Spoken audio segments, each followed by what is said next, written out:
can't go through trauma without it showing up in your life. The truth always works, even if the other person doesn't listen. I agree with that at my soul.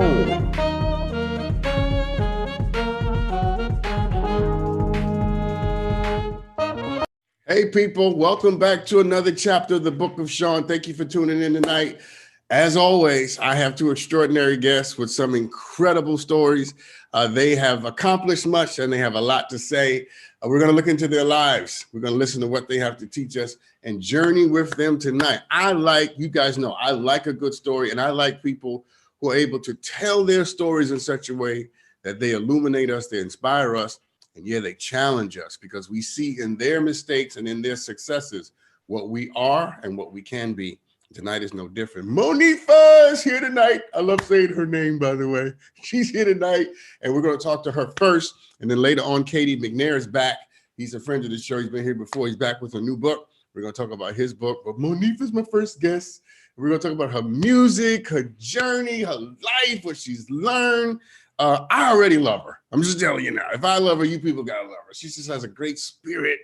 There's something about her. She has presence, and you'll see what I'm saying in a little while. Before I bring her out, of course, I have to tell you, I'm sure you've heard on your Twitter feed and all of that, Instagram, Facebook feed, that Cicely Tyson passed away today within the last couple of hours, I understand.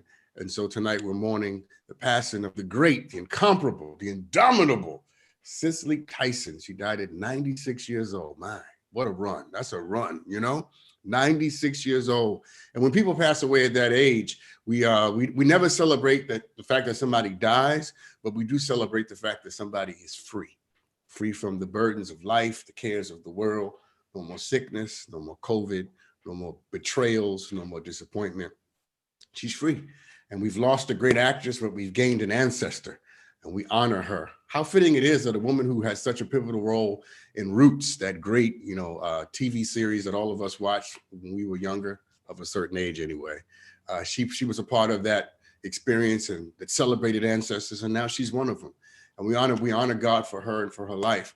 Last time I've met Cicely Tyson several times. The last time I saw her was in New York at the Schomburg Museum. She came to a discussion about James Baldwin. And of course, the entire room we genuflected and gave her reverence, because when the queen comes in, that's what you do. She reminds me so much of Lena Horne in this sense. Lena Horne got more beautiful the older she got. I mean, Lena Horne was drop dead fine in the casket. Cicely Tyson the same way. They just got more beautiful and more wonderful and more personable. So my last few comments about this is, I'm so glad she came along and passed this way. I'm so glad she gifted us with her grace and with her life. And we recognize her and we do celebrate her. And we wish her what we would wish all souls, that she would, along with all of the great ones, belong to the ages. All right, let me bring out my first guest. Monifah. What a transition, right? Welcome to the show tonight, Monifah. Hey, Monifah, what? Come on, Monifah, what? Hey, Monifah, hey. What? How you doing? Wonderful, Dr. Sean. How are you? Thank you. I am doing good. Are you ready? Happy birthday to you. Happy birthday to you. Happy birthday to. Today's Monifah's birthday, people. Yes. Let's do the bridge. Happy. Come on, Monifah. There you go. Happy birthday.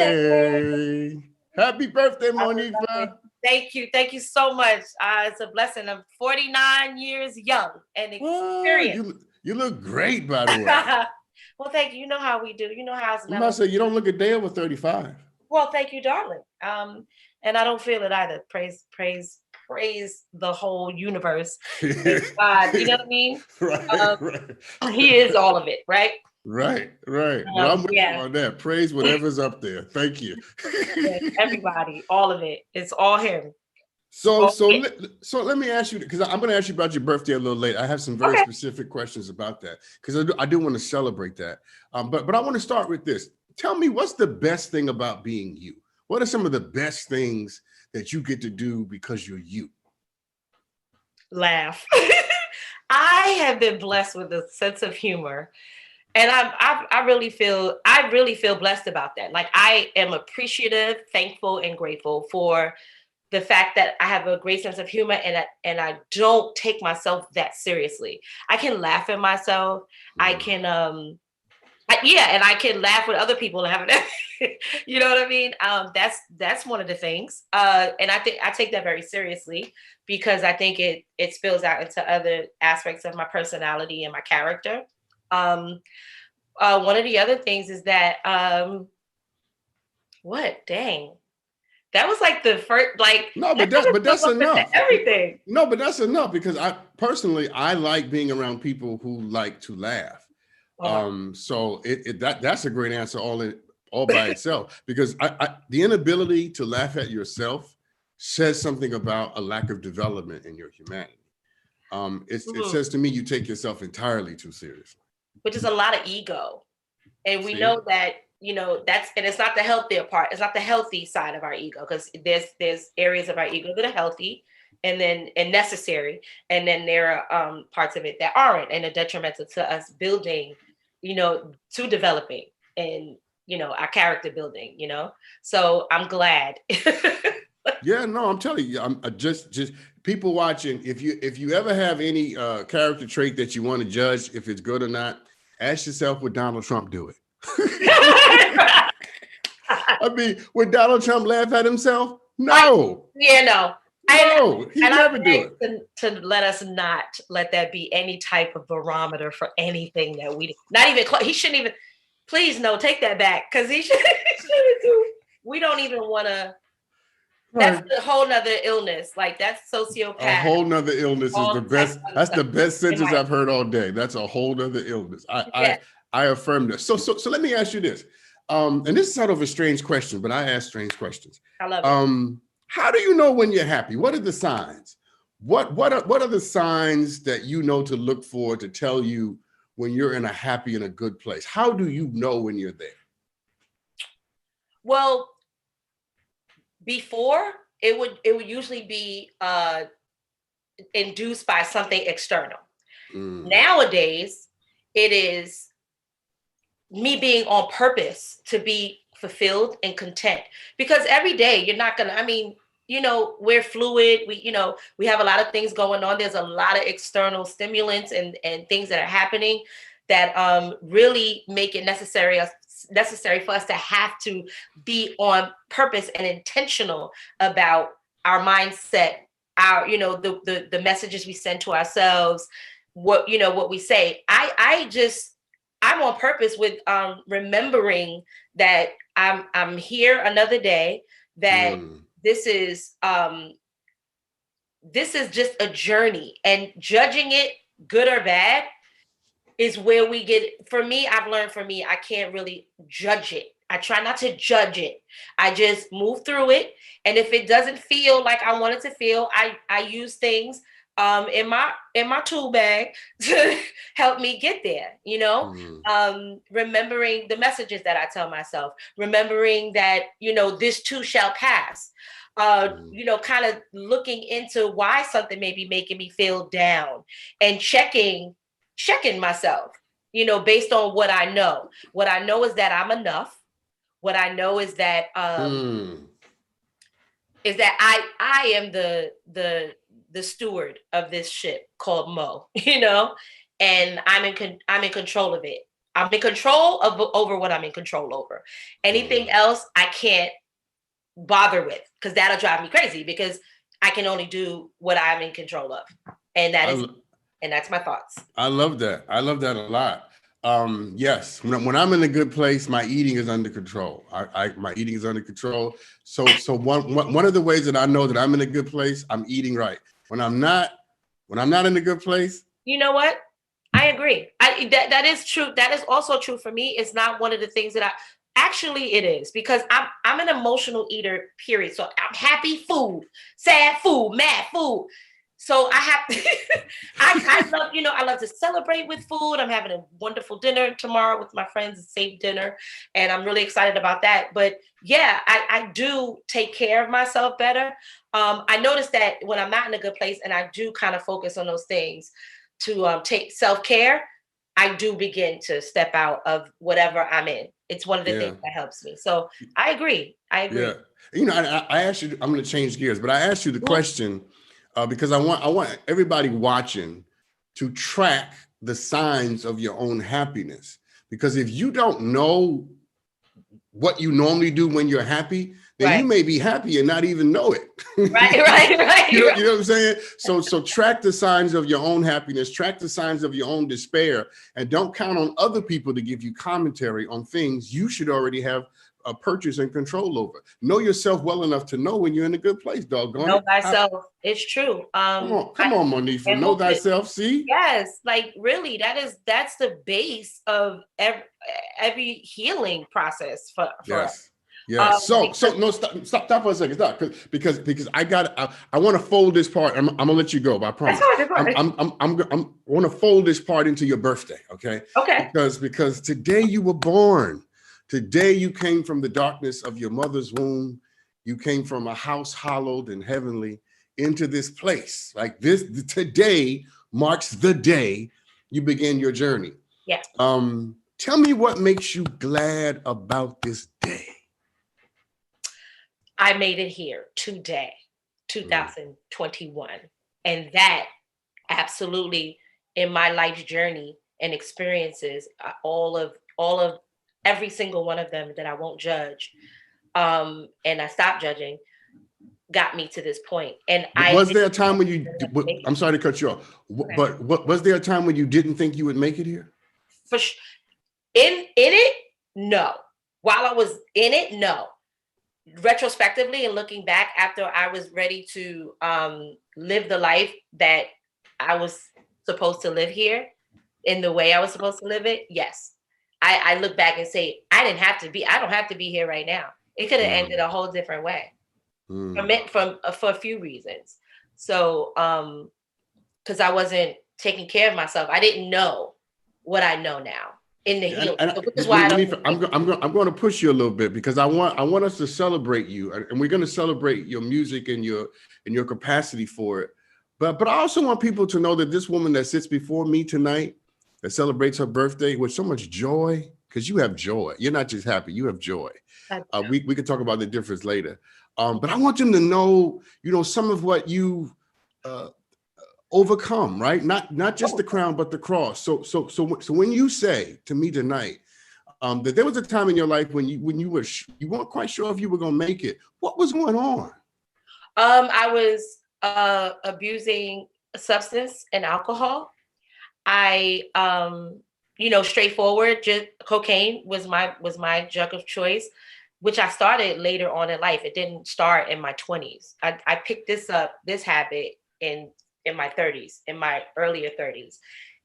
Alcohol had always been there. So it was interesting that I found out that alcohol was my first issue, trying to heal and clean up the substance abuse, right? So,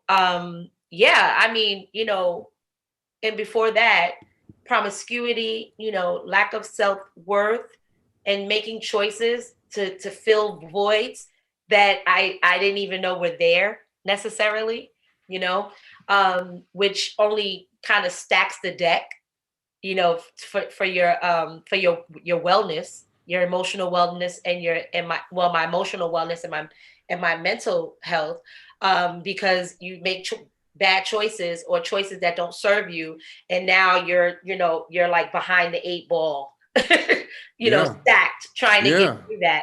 And by the time I did, let me tell you what was the amazing thing was, there's a generational, I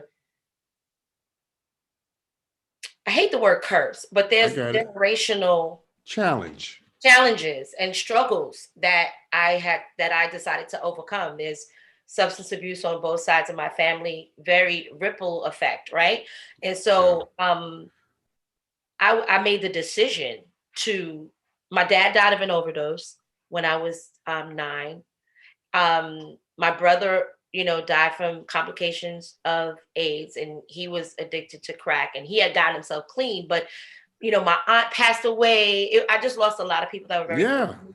Yeah. And I decided what helped me is I was thinking about my daughter. And then beyond that, thinking about my grandchildren that weren't even born yet. And saying that I wanted to break the cycle for when they came into the world. They weren't even thought of at the time. But when they came into the world, I didn't want them to come into the space where their grandmother was not well. Yeah. I wanted it to be cleared. I want the cycle to be broken and they come into this world with their grandmother having broken that cycle. So maybe that would be one they wouldn't have to walk. Listen, I got to take a break. Sure. But I honor that, and I honor the story, and I honor it because it's just so important to people to know that the joy of the woman that started this show, she's earned the right to laugh. She's earned the right to smile. She's earned the right to celebrate her birthday the way she damn well pleases. Because when you've come through that and you can still hold your head up and have courage and dignity, then you've earned the right. And that's who Monifah is. She's a woman in full measure. How about that? We'll be right back. Don't y'all play with me tonight.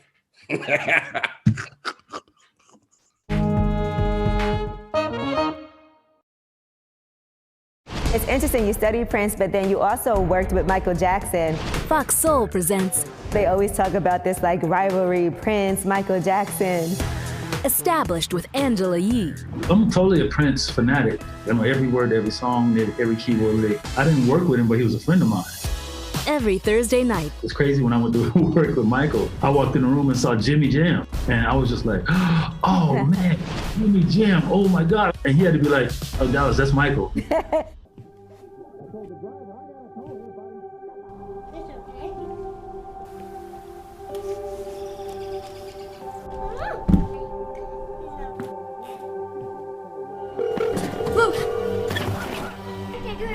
Where's your emergency?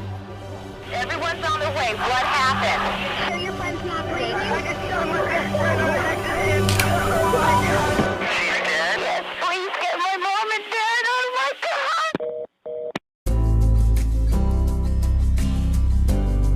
If doctors, nurses, and grocery store clerks can wear a mask for 10 or 12-hour shifts, you can wear a mask for an hour or less when you go to the store.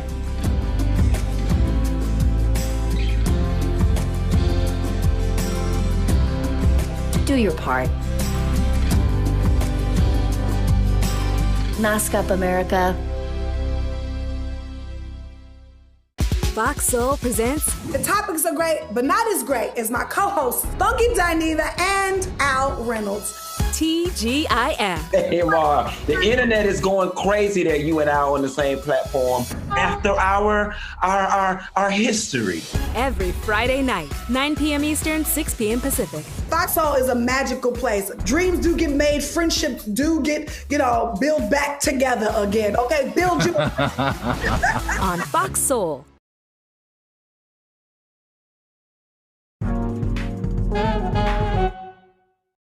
Monifah, what? Anyway, I just like doing that. I don't know what it is. It just reminds me of Kid Capri, right? Kid Capri Party. Yes. I'm just saying. I'm showing my age, but it's just true. So, Monifah, let me ask you this, because I want to know, what would the younger you be surprised to know about you now? Like if the you that's sitting before me tonight just bumped into the younger you walking down the street, what would the younger you be like, wow, about? Well, they would have to probably come in, she would probably have to come inside of the house and watch me for maybe 2 days, right? No, like a day, right? I'm gonna tell you the first thing is, you actually like being in the house? Seriously? You're not outside?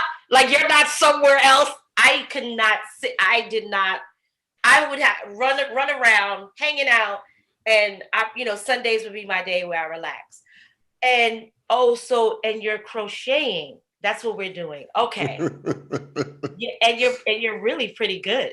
Like, this is interesting. It was scary. Yeah. Just settle in my skin. You know what I'm saying? I'm not running from myself anymore. Oh, I love that. That's it. That's it. That would probably be the thing the younger version of you would cry over and celebrate. Yeah. Because the younger you was probably so busy trying to escape and run and hide. Absolutely. That to see the present you fully in possession would just make the younger you dance all around the block and say, finally. Yes, like really, then you wording it like that. Yeah, it kind of makes me emotional right now, even thinking about that. That's amazing. But that's very true. And probably would be able to just come. I kind of see her just coming and relaxing in my arms and chilling out and like, laying right up under me, What would you thank her for? Because there's some things I think we ought to thank the younger version of ourselves for. I would thank her for surviving. I would thank her for the moments where she held on to what she did know for sure, the greatness in her, what she may not have consciously known, but in her spirit and core knew, and then made those adjustments and held on and survived through the other weird decisions that that were on the way. Yeah, that were in active, happening actively. Yeah. I agree with that deep in the city of my soul, because if I met the younger version of me, I would say to him, thank you, big head. Thank you. Thank you, man. You I don't know how you did it, but you just kept going. So thank you for getting me here. I'm absolutely agreeing with that. And speaking of that, because we're going to celebrate your birthday and we're going to celebrate the fact you have 10 years of sobriety. Yeah. Yes, God. Yes. I mean, come on. Absolutely. Woo! Come on. Go. Oh, don't you play with it. Go, shawty. It's your birthday. Yes. I'm not exactly sure. It's interesting. I'm not exactly sure. There were some, moments, relapsing is a part of recovery. Yes, and it is. Wasn't like long about, but there were little spots, and so I kind of had little reset, It's like me and pizza. Keep going. Yeah, 1 or 2, yeah, and just pockets, and so it's about now a good solid 10 years. Wow, that's a big deal. That's a big deal. That's a big deal. You hear me? I feel good. Yeah. Yeah. Well, you look good. You sound good. Thank you. Like I said to you, you're not happy. Happiness is a response to what's happening. Joy is it's in the Hebrew, the word joy means echo. And what joy is, joy happens whenever you are in possession of a memory, of an experience, of what was done for you long ago. So you don't need something to happen to have joy. You just need a memory. That's right. Because when you just know that, and I do have joy. I do often say that I'm about joy. I have a joy that I haven't had ever, ever. I'm entirely joyful with you. 10 years of sobriety is a big deal. And for everybody watching tonight, because all of us are addicted to something. Let's just be honest about that. Yeah, it's sugar, substances. Exactly. This is carbs, a thing. Let's be clear. Sex. Yes. Porn. Yes.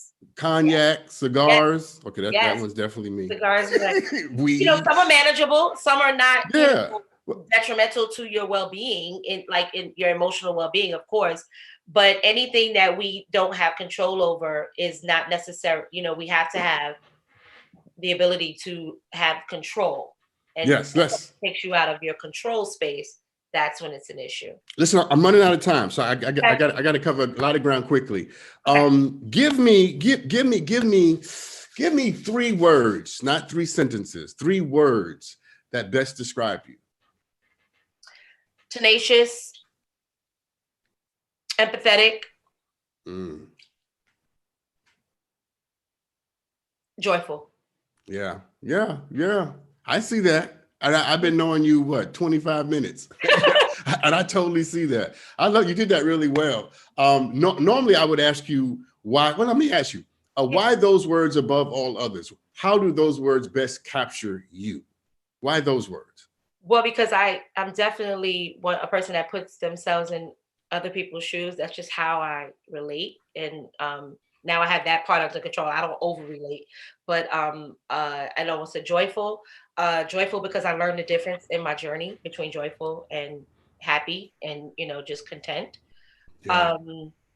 And what was the other word? I can't even remember what I said. Tenacious? Didn't you say tenacious? Yeah. And yeah, I have staying power. I am. Clearly. That's who I am. I'm never gonna stop. You remain. Away. No. You remain through all the ups and downs and multiplications and divisions. You are the remainder. You remain, and that's a gift from God. Yes, Not everybody has it, because some people get erased by what they've done. Right. You remain. So I'm going to ask you 3 what questions, and so give me answers to these, all right? Because I got about 5 minutes left. All right, here's the first one. You don't have to give me one word, but you can give me a couple of sentences. But I got 3 important what questions. All right, here they are. All right, Monifah, what makes you so strong? God. Okay, you can't do better than that. Here's the second one.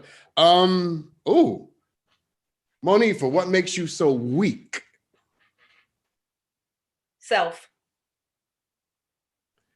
What makes you better? Choices. What makes you feel most at home?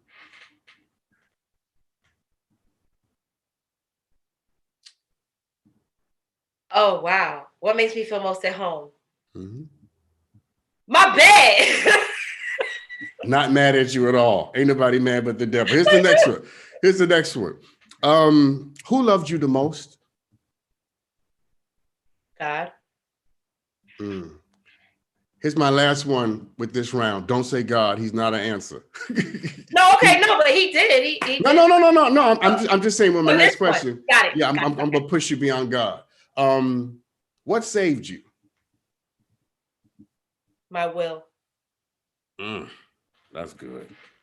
All right, let me ask you a couple music questions, all right? Because you are Monifah, so we need to ask you some music questions. Describe your sound to everybody. Your music. Describe what it is you're trying to achieve when you sing a song. Connection.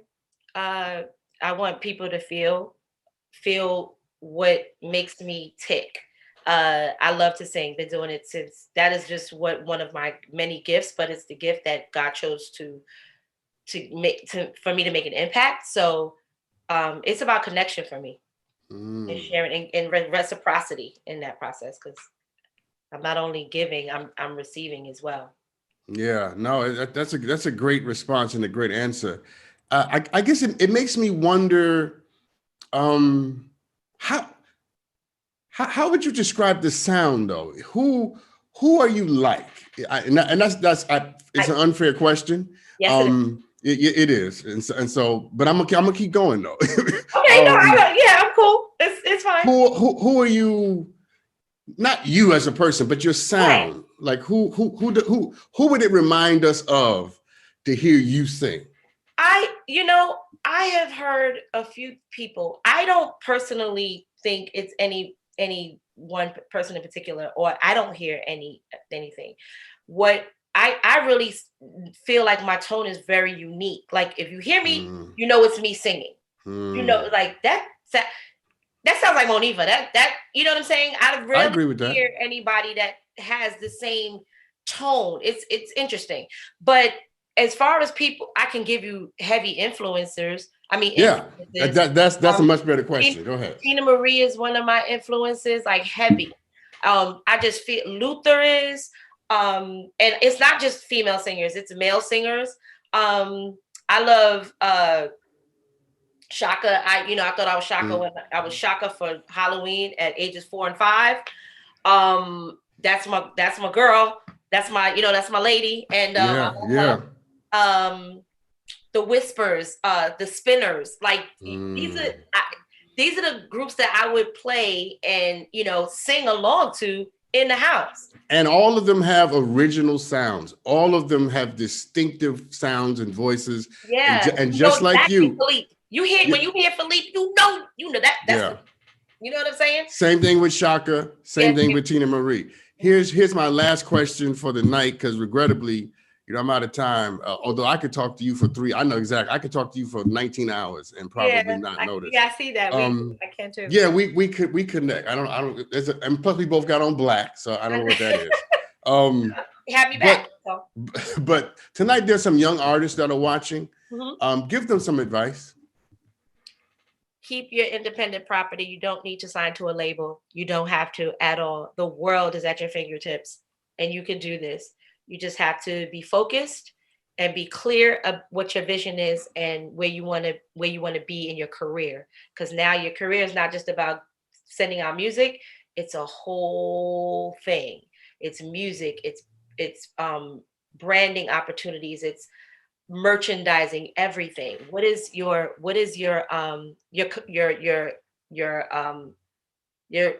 oh my gosh, to the vision? world? What is your offer to the world? Because only you can give it.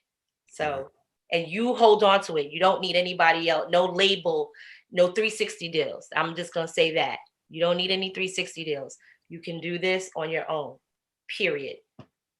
Yeah. Listen, Monifah, today's your birthday. And on this day, we wish you love. We wish you all the love you can possibly stand and handle. And is your grandmother alive? She just passed 6 years ago at 96. Is your grandfather alive?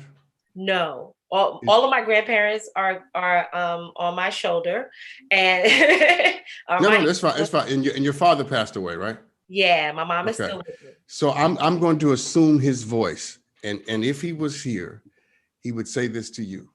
And if in the darkness, Monifah, you should lose your way, find your way back home along the shores of my love for you. Like wind and like water, I will be with you. Look for me in the light. And that I do. Thank you so much, Dr. Sean. My pleasure. You are such a sweetheart, Monifah. Too. Thank you. Thank you. I enjoy being here. Thank you for having me. That's my pleasure. Listen, everybody, we're going to have to leave it there, but we'll be right back with KD McNair. Be right back.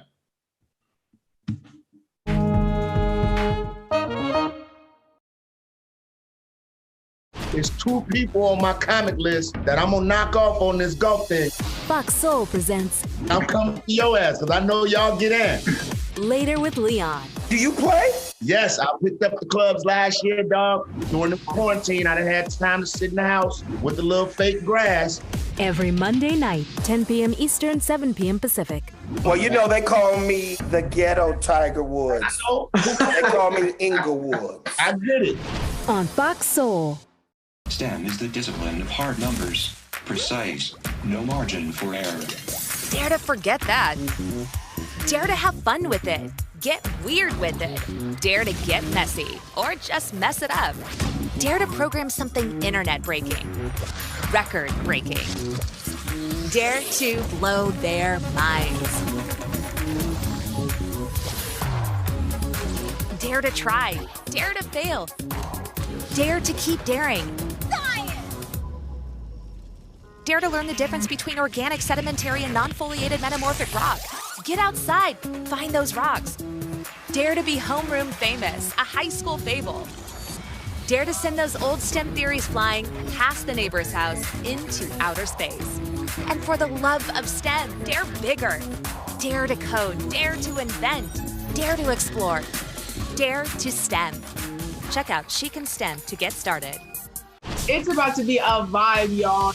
Tamika Tiny Harris presents The Mix. Have you ever watched an ex move on social media? All of my exes, they don't really end up with anybody. So after I leave. Every Tuesday night. I always block my exes. I don't want any of that. I just want to get you out of my head. Mute their stories, but don't block them so they see how good that you're doing without them. My exes all have fake pages, so I know they're going to see me regardless. Whoa!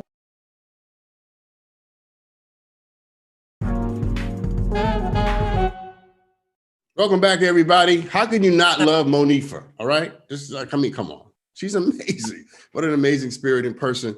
We wish her a happy birthday and many, many, many more. And if it's your birthday tonight, happy birthday to you too. You know, why not? It's your day. Long time ago, well, not that long, but a little while ago, I had an author on and he and I just connected. I loved his spirit. I loved his mind. I loved his work. And he was on talking about a book he had written. And then recently I found out he had written another book. And I said, we got to have him back. And so he's back. Welcome to the show tonight, the one and only Mr. KD McNair. What's up, KD? Thank you, Dr. Sean. Thank you for having me. It's my pleasure, my good friend. So let me ask, you've been on the show before, so you know how I do this. Tell me something you wish you had more time to do. I wish that I could actually read my entire book on this interview so that we could reach a ton of people and spread the message through your platform, to be really honest with you. Okay, I'll take that. Okay, but I'm gonna push you outside of the book. And not as a writer, not as a professional, just as in your private, personal spaces. What do you wish you had more time to do? I wish I had more time to just be with my entire family. I love that. And be able to just interact and just be able to physically and be around each other and just have a conversation with them. Yeah, no, that's sweet. It's good to hear a man want to be with his family. And it's also good to hear a man understand the value of being with his family. That's a great answer. All right. Here's another one of my little, queries. And don't say I'm already being don't say that. All right. Because that's the cop-out answer. So here it is. If you could be anything, what would you be? If I could be anything, what would I be? I would be... I'm talking president of the United States, whatever. I would actually, to be quite honest, this is like left field, an air pilot. I love it. Why? Why that? Because I like to see things from up above. And even in my personal life, I tend to see situations and challenges from up high. Sometimes we get in different situations and we're stuck face to face, meaning like we get tunnel vision. And a lot of times we fail to realize that if we could just look above the problem, we could actually see what is actually taking place. So even I fly drones. I just have this thing about just being up, being able to see from up high. So I want to be a pilot. Was there a time in your life when you couldn't get above it, when you couldn't see above it? Definitely.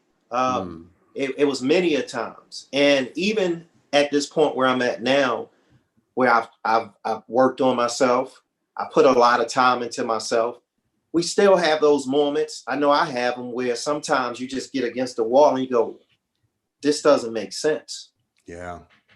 So yeah, I still have those moments. It's just that I'm equipped to handle it a little bit better than I was in the beginning stages of my life when I was experiencing those moments. Yeah, Katie, this is so good. Tell me and then I have to take a break. But tell me what you say to yourself when you're standing against the wall. When I'm standing against the wall, I just say, okay, you've been in this position many times in your life. And even though you didn't know the outcome, you survived it. So I just kind of repeat to myself, you've been through this before in your life. You've been through this because there's no one in the world who's never been up against a wall. If you've been up against a wall more than one time. That's good, Katie. That's good. That's good. Remember the battles you've already won. Remember the giants you've already killed.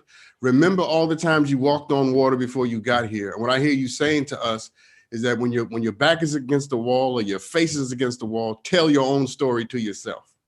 Yes. Yeah. Loud. Tell yourself loud. I love that. Loud. Katie, I'm gonna slap you with this paper. That's how good that was. We're gonna get started. Tell it loud, man. Don't whisper your victory. Don't whisper your truth. Listen, I got to take a break. When we come back, we're gonna talk all about this great book, Blessings in Uncertain Times. We'll be right back. You don't want to miss this. Trust me.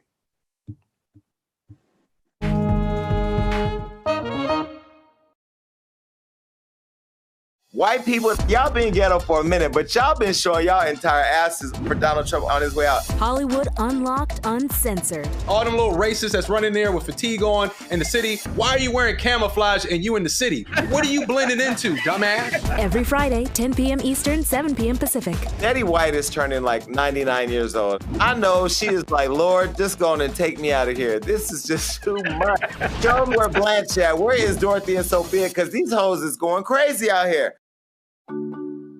What's more dangerous? A man who isn't afraid of death or one who's found everything to live for? I asked him if he was proud of me. He emphatically said yes, as he laid his pecan-colored head on my chest, and I went through my mind 1,000 times to figure out what that could possibly mean, and every single example ended in motivation for me. So you may not be afraid to die, but I'm more afraid to let them down. And I found something to live for, which is a dangerous motive forever fueled. See, your thoughts may be involuntary, but my actions are very calculated.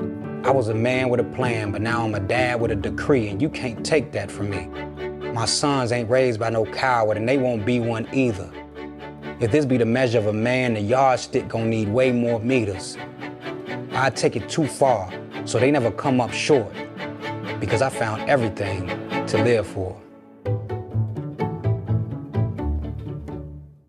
A couple weeks ago, the three of us were on a little group chat, and it got extremely messy. TGIF. I was drunk, and Al has a tendency of texting me after 1 in the morning. That is 100% inaccurate. Serving up Friday night tea. And when I woke up the next morning, somehow or another, I'm naked in the group chat. And you need to go see a dermatologist because you got a little bit of eczema going on in that group chat. Stream it live on Fox Soul.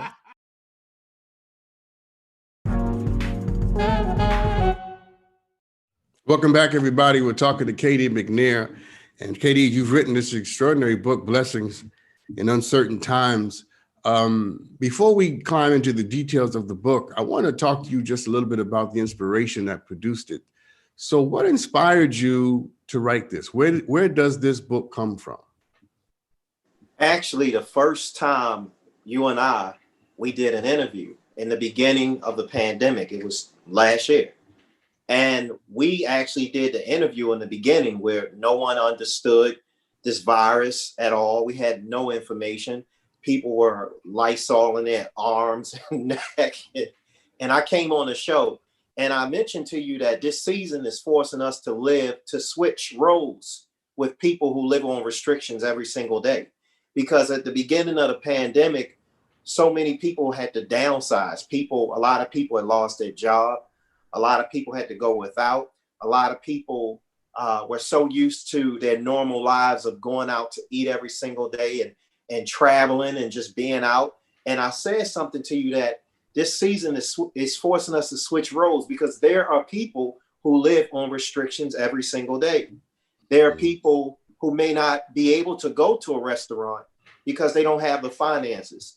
There's some people who, because of medical conditions, they were wearing masks when the whole world was not wearing masks. Right. So when we did that interview, it's crazy. A couple of weeks after that, I was sitting in the living room and I just started hearing these voices in my head, like, what is your God experience during this time? And I said, you know what? I told my wife, I said, we have food. We have a roof over our head. We have clothes on our back. I said, we're experiencing blessings in these uncertain times. Because if during that time when we was looking at television, it looked so bad.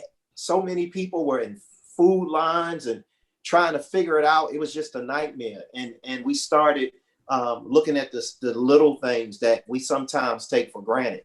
And so God just told me to pick up a pen. I picked up a pen like 1 o'clock. And then I started writing some basic notes. And at first the book was going to be called My God Experience. And then I said, no, I want to write something that will touch people in a different way, to let people see that no matter what, God is always present. So since we're in uncertain times, I named the book Blessings in Uncertain Times. And that's how I came up with the title of the book. You know, it's interesting to hear that, you know, a part of where the book comes from is the conversation that we initially had. And I know, Kevin, put the book up so people can see it. You thanked me in the, because you sent me, you screenshot it and sent me the what is it? Not the forward, but the whatever you call it, where you thank people. The thank yous. Yeah, the dedications, the dedication, and our initial conversation sort of helped crystallize this book, and so I'm very happy to know, you know, that we here at the Book of Sean, you know, helped to play a role in making this book possible. Tell me, therefore, and secondly, let me say thank you for the thank you in the thank you. I appreciate that. I receive it, and I was humbled by it. But tell me the essential message of the book. So what are you saying to all of us in these pages? In my book, if you look at the cover, those for you who don't have the book, you should go and get the book. It's out now. But if you look at the cover, the cover is a black book with a little hope of light. If you looked at the center, it's a little flick of light. And in these times of uncertainty, I always tell people, if I walk in a room with a bunch of lights on and I light a match, or if I bring in a flashlight, it's not as impactful as if you walk in a room and it's dark and there's no light, and you light a match, or you flick a little bit of light, because light has more power in darkness.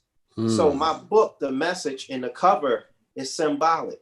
I'm basically saying, in this dark moment, there is still hope.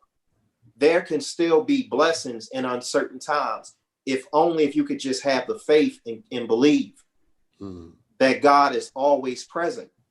And the light represents God's presence in darkness. Yeah. I say all the time that love does not shine in the light, but it will glow in the dark every time.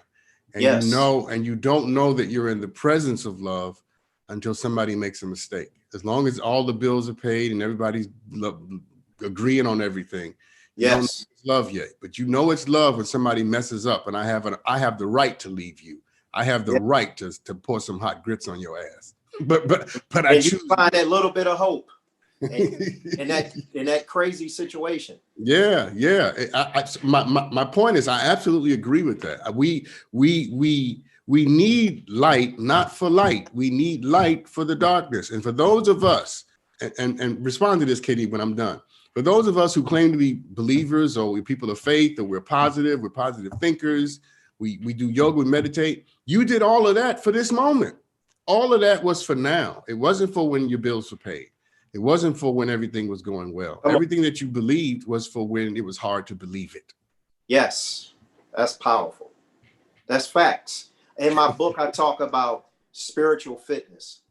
And when this pandemic started, they talked about high risk, people who are high risk. In my book, I talk about being spiritually high risk, not working on yourself, and being prepped for these unforeseen moments that we're currently in right now. And what you said is absolutely right, because you don't work on yourself for when everything is right.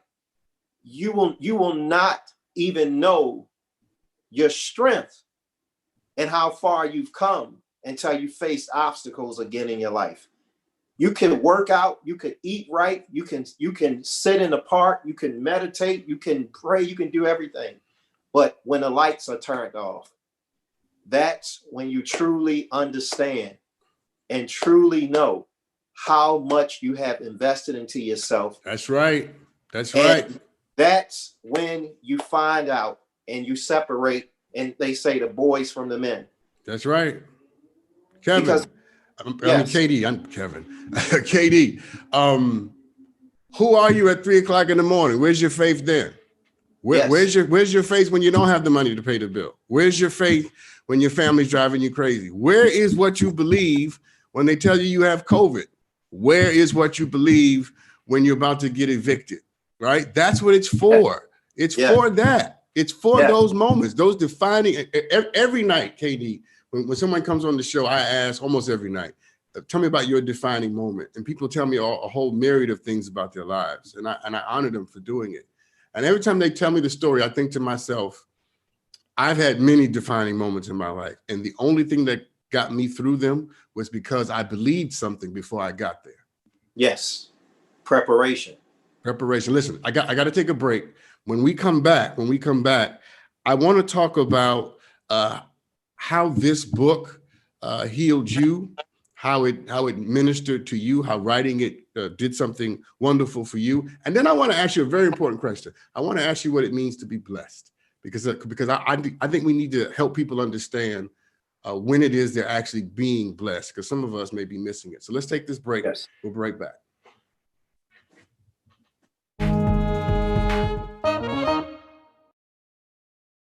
It's interesting, you studied Prince, but then you also worked with Michael Jackson. Fox Soul presents. They always talk about this like rivalry, Prince, Michael Jackson. Established with Angela Yee. I'm totally a Prince fanatic. I know every word, every song, every keyboard lick. I didn't work with him, but he was a friend of mine. Every Thursday night. It's crazy, when I went to work with Michael, I walked in the room and saw Jimmy Jam. And I was just like, oh man, Jimmy Jam, oh my God. And he had to be like, oh Dallas, that's Michael.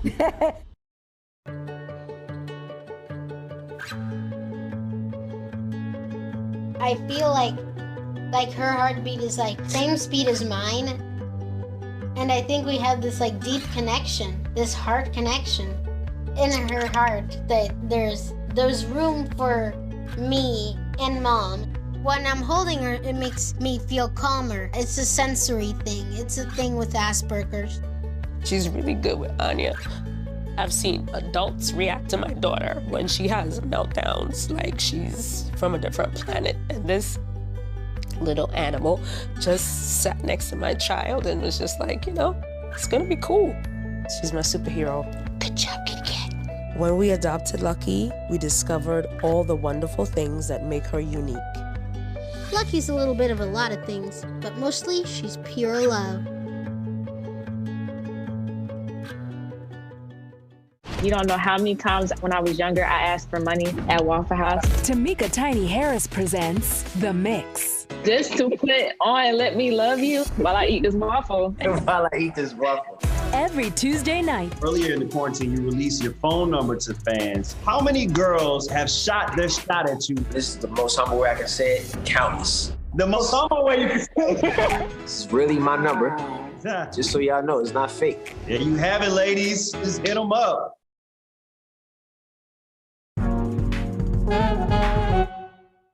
Welcome back, everybody. We're talking to KD McNair, who's written this incredible book, Blessings in Uncertain Times.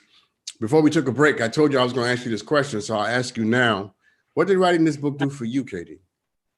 This book was proof that everything that I believed in was true.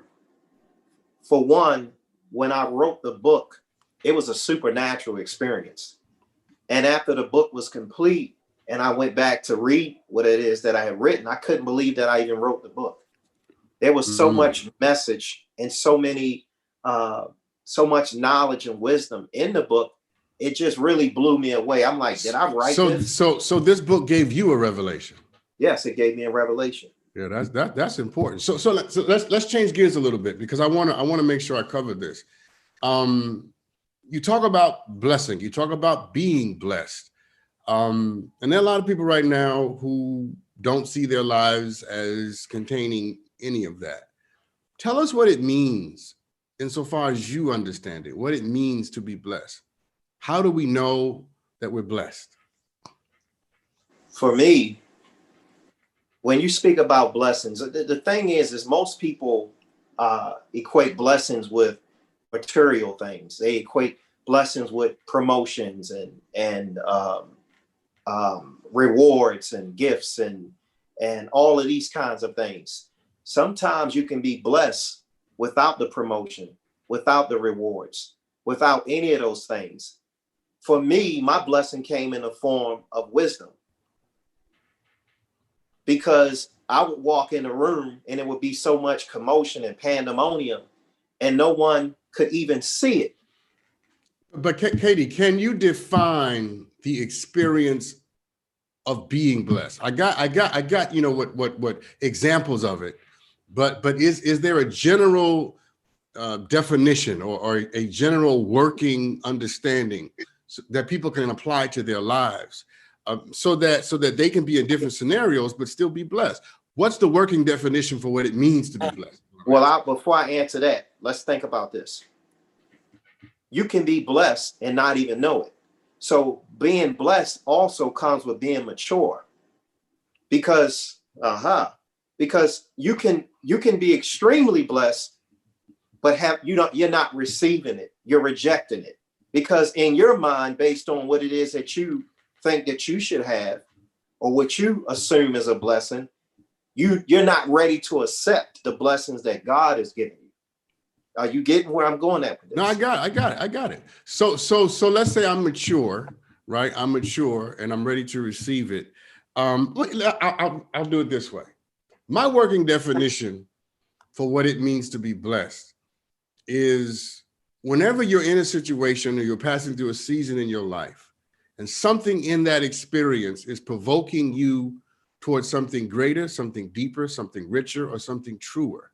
That may be a negative thing. That may be a positive thing. It may be love or heartbreak.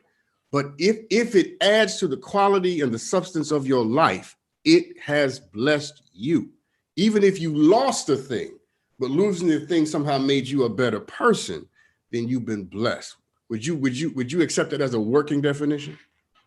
Yeah, definitely. I mean, you're absolutely right. I talk about that in my book. In chapter 20, I talk about your season of challenges is someone's everyday life. Yeah. Some of the best blessings I've ever received came from people I didn't like. Yes. Some of the best blessings I ever got in my life came from people who were trying to kill me, because what they meant for evil, it worked for my good. And it turned me into something I would have never been without them. Which brings us to this point, and then, you know, I'm totally off left field now.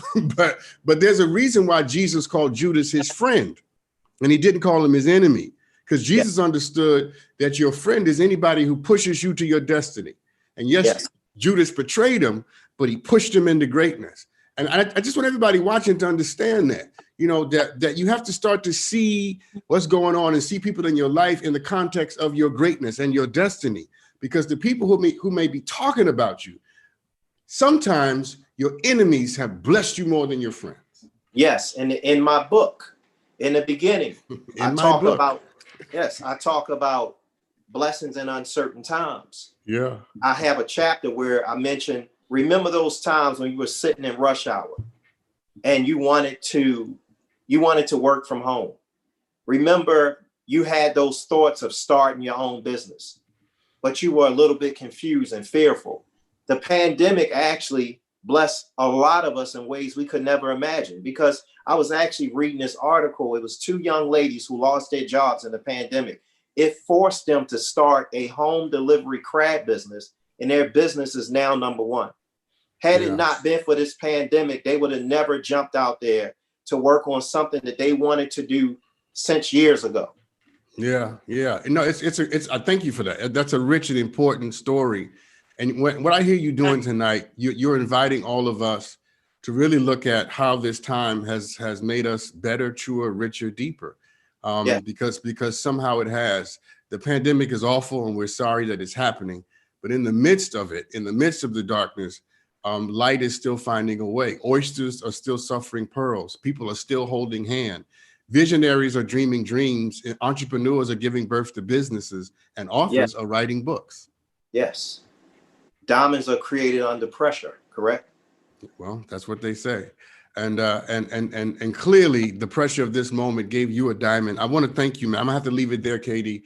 But I thank you for coming on tonight and really sharing this work with us. I'm glad that we helped to inspire it. Yes, thank you so much. You have no clue. I appreciate it. It's our pleasure, man. It's our pleasure. Listen, everybody, thank you for tuning in tonight. Let me say this to you. Early on, I celebrated Monifah's birthday, and I forgot to tell you that today is my oldest son's birthday. Today is Quavadis's birthday, and to my oldest son, Quavadis. Yeah, man. Happy birthday. I talked to him. I didn't forget his birthday. I talked to him earlier. Perfect. Today's his birthday, and so, son, I love you to death. You and your brother are the great loves of my life. You got a great dad. Yes, they do. Say it again, KD. You got a great dad. That's right. I'm going to end on that. Thank you for tuning in, everybody.